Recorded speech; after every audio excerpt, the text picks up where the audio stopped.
I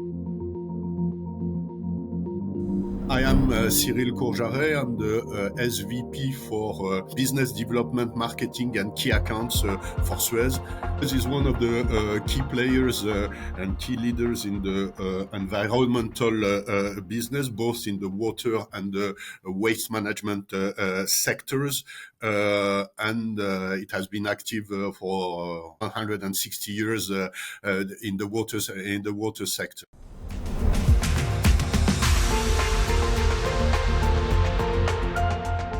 Water is clearly one of the most critical challenges that we of our times. From the drought that we have experienced in Australia to management complexities in Western Europe, from very arid conditions in Saudi Arabia to rising needs in Africa, we see that the water crisis is global, but that each of the realities is very local, and each of the solution to be implemented is very local. And there is an enormous pressure on the resource that is both vital and finite.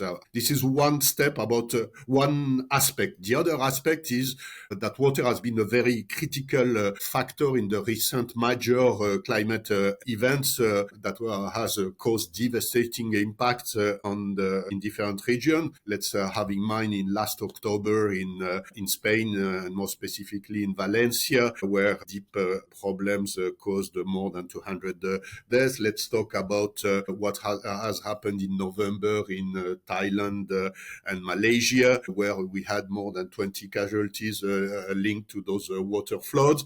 And if you have seen the recent news, even in Jordan, over the last weeks, very heavy rains have created a major problem. Globally, billions of euros are needed in order to restore the situation, and we should not forget about the second aspect of the water crisis as a general concept.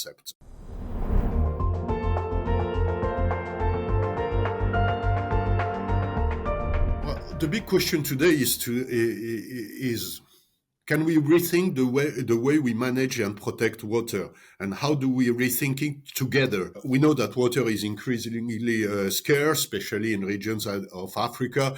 We know 9% of the available water is based in Africa, when you have 18% of the population as per today. But when we know that the population will grow from 1 billion to 2.5 billion in 2050 in Africa, then you see the size of the issue that we have ahead. And this is absolutely key for the future, because obviously it's about drinking usages, but it's not only that. It's about agriculture in order to be able to feed this population. It's about industry in order to be able to achieve the development of those countries, and then of the well-being of the population. That we see, therefore, that this is a global issue that we have to address. So this is not just a humanitarian issue. It's more broader than that. It's a climate issue, of course, but it's a health crisis. It's an economic barrier to growth for those population. So to respond to all that, we must commit globally, all the stakeholders, to what do we do in order to reduce water losses? What do we do to optimize the usage? What do we do to promote the reuse and recycling? And how do we invest collectively in resilient in infrastructure?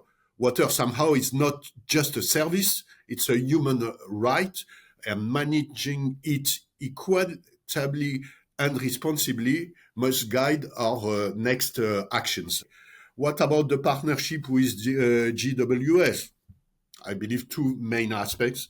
One, the gathering is one of the most important that during the course of the year, we must raise awareness of what I just said. So about how urgent is the situation and the answers to be given. And the second point is, how do we promote solutions and propose experiences, share experiences on those key topics? So optimizing usage, promoting reuse, investing in resilient infrastructure, and all the technologies that are associated to those actions.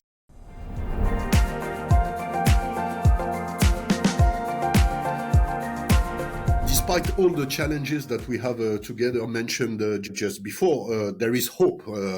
Innovation is already delivering solutions. Across the world, we have seen advances, for example, in smart agriculture, artificial intelligence power monitoring, in predictive water management, and in circular water model.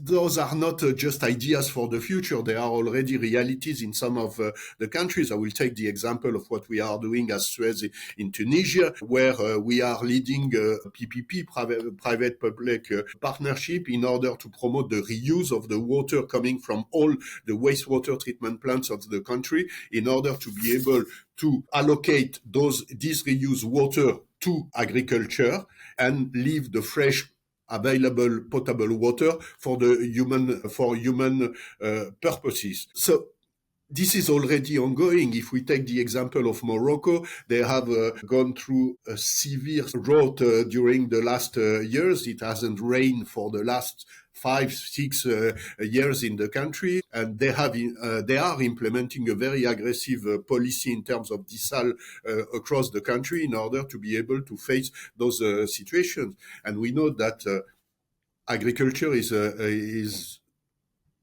using, let's say, 60, 65, 70% of the available water, depending on the country. So we need absolutely to think about human purposes directly, human use, of course, but also to have agriculture and industry in mind, because those are the two elements that would allow for development in the future. And the two cases I've mentioned, Tunisia and Morocco, are not isolated. There are plenty of examples of how technology, when applied responsibly, can transform our relationship with water.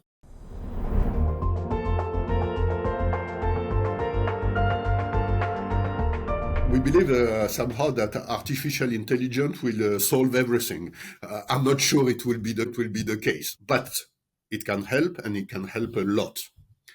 So one of the key aspects is to be able to optimize the cost of the technological solution. Optimize by simplifying the design part of it, by optimizing the global solutions that we are presenting. So this is one step. And the second step is linked to what I said before regarding agriculture and industry. Say, artificial intelligence can help promoting and developing model for better usage of water.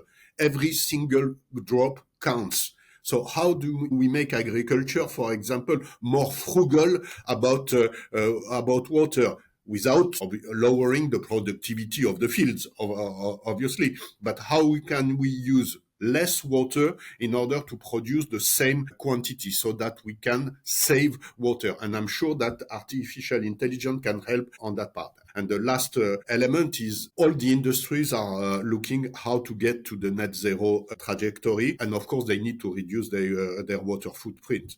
And artificial intelligence can help in designing the solutions that will go into that direction for the industries.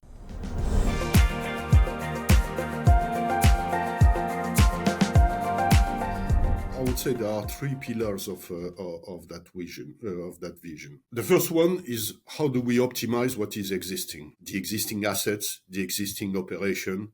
So it's all the solutions that we can bring in terms of technology to reduce water losses, to all what is related to optimizing the assets, to make their life longer, so that the cost of implementing those assets are lower. The second point is anticipating the future needs by developing adequate solutions on top of the existing. How do we make adequate future steps in order to be able to address the issues that we have been commenting since we started our talk?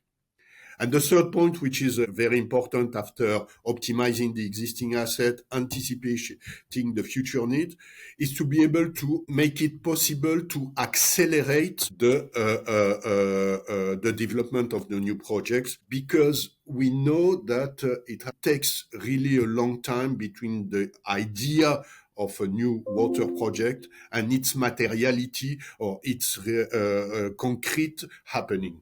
And this is where we need to implement new solutions. And we believe that by associating the private sector into a kind of private-public partnership, we can move forward better in that solution.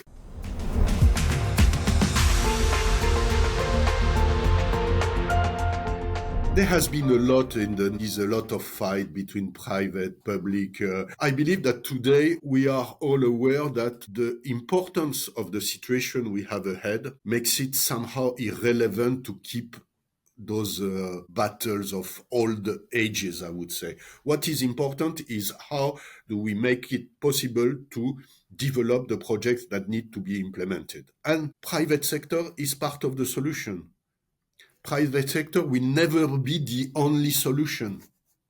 But we believe that there is no actual solution without the involvement of the private, be it as a technology provider, being as an engineering company in order to think and to develop the ideas of the project, or being part of the global PPP project. But what is very important is to keep the we need to ensure access, equity, and quality of the water. Water is a public good, and it should be clearly managed ultimately by public authority. There is no doubt about it, but it doesn't mean that we cannot have private involvement in that. We need to have clear rules, clear targets, clear starting point, meaning that we need to know what is the actual situation when a PPP starts in order to be able to address the projects, the problems, the issues openly, and the public authorities need to communicate to the stakeholders what is the situation, what are the goals, what are the potential penalties associated with the non-respect of the goals by the PPP operator. Of course, this needs to be clear, transparent, in order to have clear rules for everybody. But anyhow, this is long-term vision that we need. So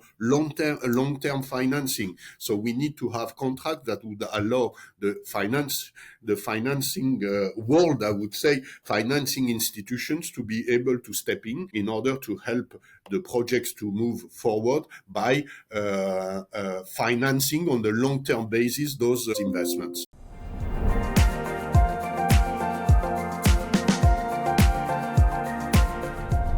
Long term is a must, because we know that there is no the payback, I would say, to use financial KPIs is not very short in terms of water. Those are long-term investments. So we need to have this mindset of doing things not for tomorrow or the day after tomorrow, but for 15, 20, 30 years. And we know that there is no solution because there is this very long period. The collaboration is absolutely a must between all the stakeholders. And there is no one wins and the other loses. This will not work in our sector. If we take the example of the Aqaba Amman project that we are developing in partnership with one of our shareholder, Meridiam, you have local communities that need to be implicated between Aqaba and Amman, the 400 kilometers. So we need to have them. So it's a complex world, but that needs to think somehow on a long-term basis, the way we are going to address the different needs of the population, but also of the other stakeholders on a long-term basis.